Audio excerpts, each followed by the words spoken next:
রাতারাতি একটা পরিচিত কোম্পানি হঠাৎ তাদের কিছু সার্ভিস বন্ধ করে দেয়। তারা তাদের ওয়েবসাইট থেকে কিছু ফিচার্স সরিয়ে দেয়, গুরুত্বপূর্ণ ফিচার্স। সো এই কোম্পানিটার নাম হলো গুগল।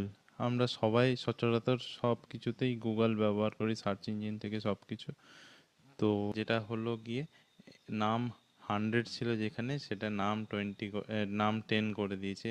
মিনিংটা হলো, এটা অ্যাকচুয়ালি কোডিংয়ের ভাষা।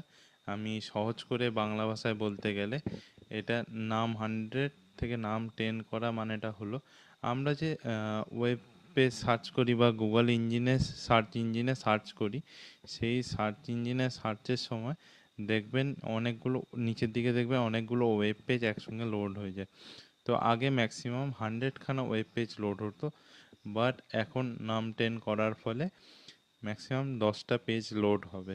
ফলে অনেক কোম্পানির লস হয়েছে। তো আমাদের যে এআই কোম্পানিগুলো যেগুলো নতুন নতুন এসছে, যারা হিউজ পরিমাণে ডেটা ট্রেন করছে, এবং আমাদের যেমন জেমিনাই, ওটা গুগলের হয়ে গেল, চ্যাট জিপিটি, এই ধরনের বিভিন্ন চ্যাটবট বা এআই চ্যাট যেগুলো আছে, এরা এই ডেটা ব্রাউজারের ডেটাগুলোকে একসঙ্গে কালেকশন করে নিয়ে তা সেটা রেজাল্ট শো করতো, বা গতি খুব কমে যাবে। কারণ আগে 100টা পেজ একসঙ্গে লোড করতো গুগল সার্চ ইঞ্জিন থেকে, দিয়ে তার ওইটাকে নিয়ে রেজাল্ট করে অ্যানালাইজ করে ওর ডেটা ট্রেন করতো, কিন্তু এখন ম্যাক্সিমাম 10টা করতে পারবে। তাই অটোমেটিক্যালি স্পিড কমে যাচ্ছে, তো এফিসিয়েন্সিও কমে যাচ্ছে। এবং যারা এসসিও করতো, বিভিন্ন ছোট ছোট ফার্ম আছে যারা এসসিও করতো, এসসিও ওয়েবসাইট এসসিও র্যাঙ্কিং করাতো, তাদেরও লস হয়েছে। কারণ না, এই গুগলে এই চেঞ্জের ফলে তাদের যে র্যাঙ্কিং যে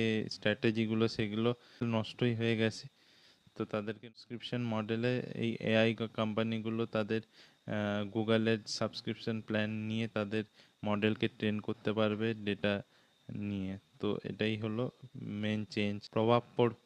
আমাদের নর্মাল সার্চে, এই যে মোবাইলতে সার্চ করি নর্মাল, অতটা প্রভাব পড়বে না, কিন্তু কোম্পানি বা এআই লেভেলে এগুলো প্রভাব পড়বে ভালোই।